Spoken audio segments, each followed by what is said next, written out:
Hello and welcome back.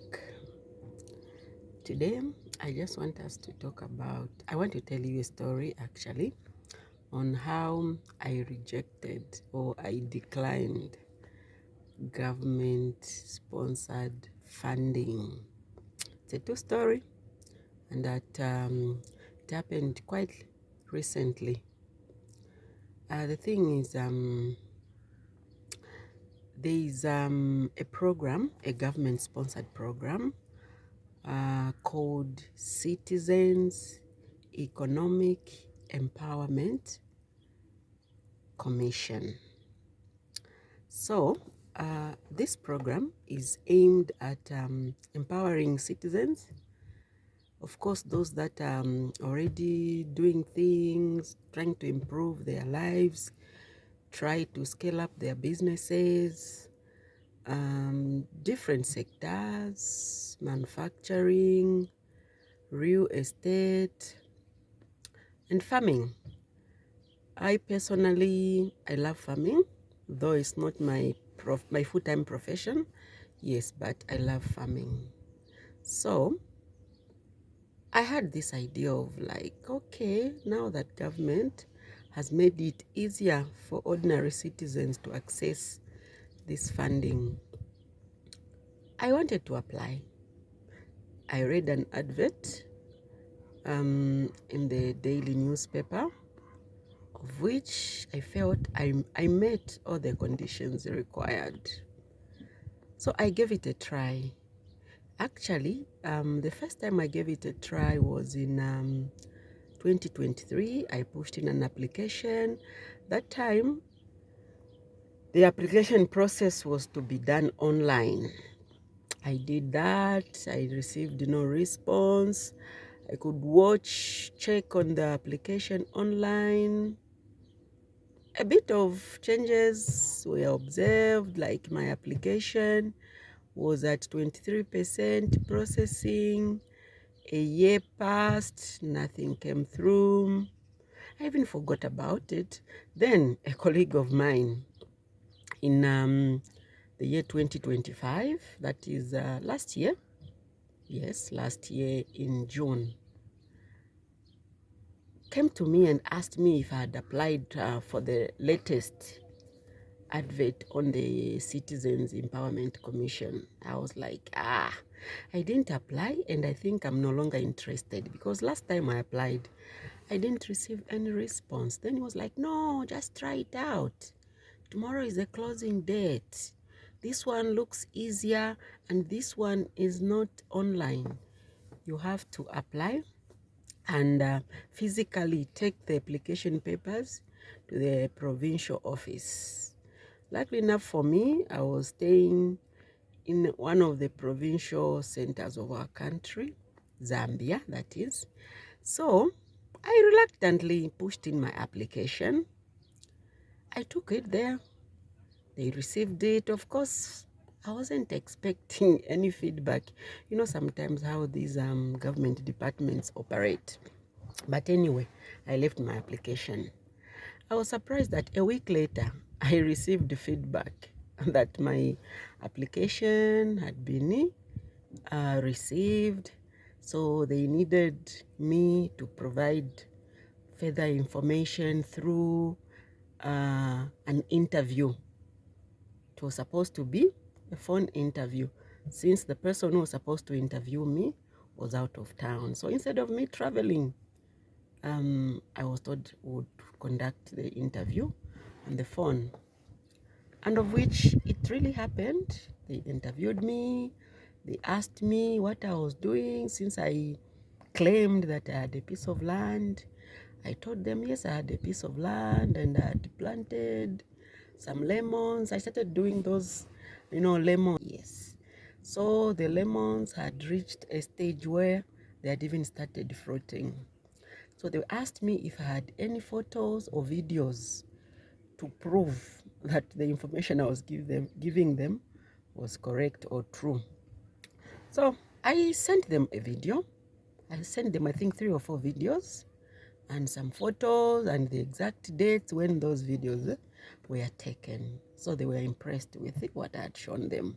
So they were like, okay, so what else do you have at the piece of land? I told them I already drilled a borehole and I'd even put a hand pump, except you know what a hand pump means?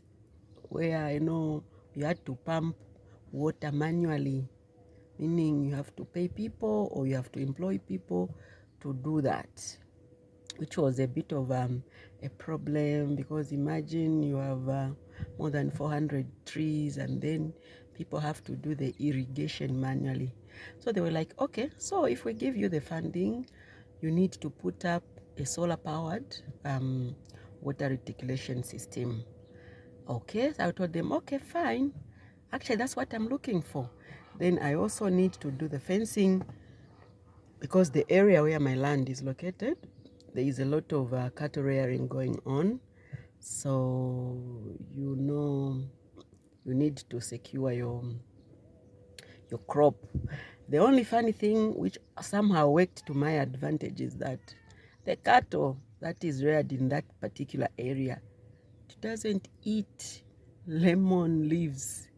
So there I survived. At least I managed. The trees were growing, coming up nicely. Like I've said, they were already fruiting. Yes.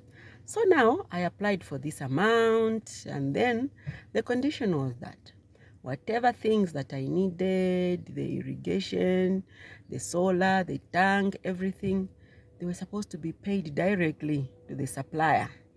Okay? And the working capital that I was supposed to get was just a fraction of the whole amount that I had applied for. Of course, I was excited at that time. So the processing began.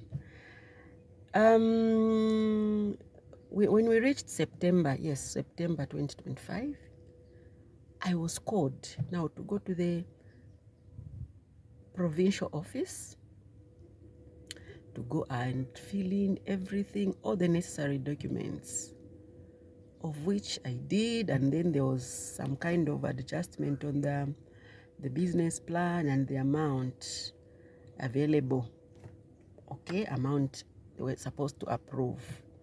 Okay, initially I had applied for a slightly higher amount, but I was told to make adjustments because there were a lot of applicants.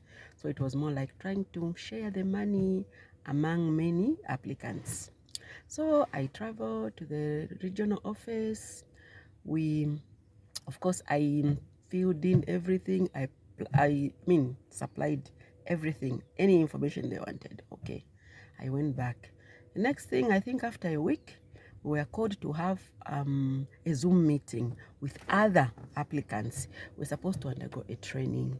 So that training, we had that training online. Questions were asked. Everything we were told what was expected of us. Happy, yes, I was. Still excited that my application had gone through. Okay, so now that was in September. Then from nowhere, everything went quiet. We're assured that we'll get our funding before end of October, but nothing happened. You would try to call them, to contact them through WhatsApp, through call. They stopped picking. So I'm one person who is rarely disappointed with things if they don't go my way. So I was like, okay, fine.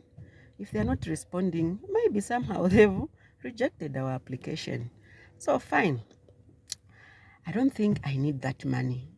Of course, I had other things. I had other plans towards putting up the water, the irrigation system at my piece of land. So of course I'd been saving. I was of course doing some other businesses and through my salary. So I was like, okay, fine. If I don't get the money by December, then I'm going to forget about this whole funding thing. I'm going to take another route, which of course I started preparing for long before my application was even accepted. So we went on December. I tried to make some follow-ups, nothing. So I even forgot about it. Came January 2026, nothing. February, I just received a call from this same lady. I still had her number. So she was like, Madam, you remember your application? I said, yes, I still remember. So she was like, can you send me a certified copy of your national registration card and also your tax clearance? We want to disperse the money into your account. That was on a Wednesday, I remember. So she was like, I need this information latest tomorrow, Thursday, so that on Friday, the money can come through to your account. I was like, okay, fine, I'll do that. By tomorrow, I'm going to send everything you've asked for. Then after the phone cut, I was like, do I really need still this money?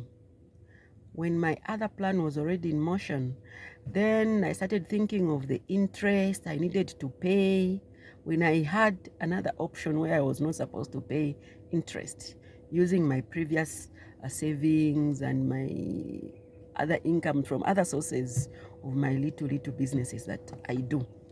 So after looking at both sides, I was like, no. I don't need to start giving somebody interest or when I already have something that looks okay. It's going to make it possible for me to buy those irrigation kits I needed for ease irrigating of the lemons at my piece of land. So I just called the lady on Thursday.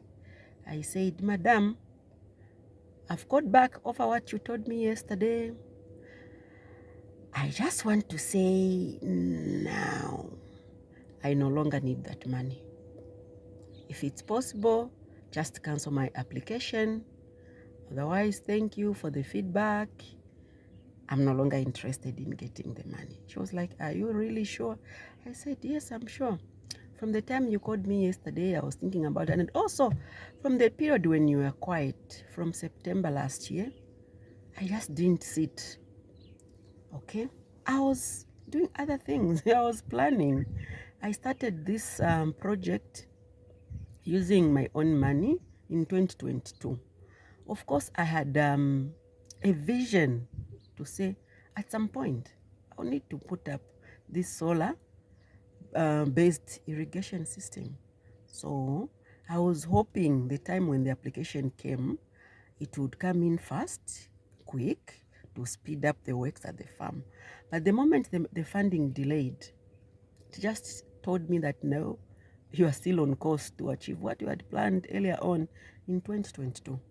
So that's how I declined that money from government. What am I trying to say?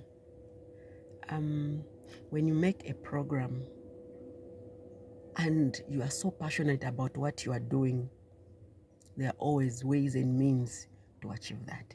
It might not happen today, it might not happen tomorrow. Actually, success doesn't happen overnight. It takes time, consistency, discipline, and planning. This is exactly what I did.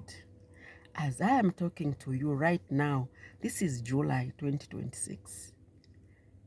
The tank is there running, the solar is there running, irrigation at my orchard is now being done through the solar system I put up, through saving without getting any kind of loan or donation from anyone. So if I did it, listen to my story. You can also do it. It's doable. Yes, very much possible. So don't write yourself off if what you are hoping for doesn't happen there and then. Just continue looking at the final destination, which is your goal. You could have set 5, 4, 3 years, 2 years, 1 year ago. So that's how I declined government funding. And here I am, smiling without having any headache of how to pay back the loan. Remember, if you default, whether it's government, it's private, if you default, they'll come and grab the assets you put up as collateral. I hope you are going to pick one or two lessons from this short story of mine. See you next time. Bye bye.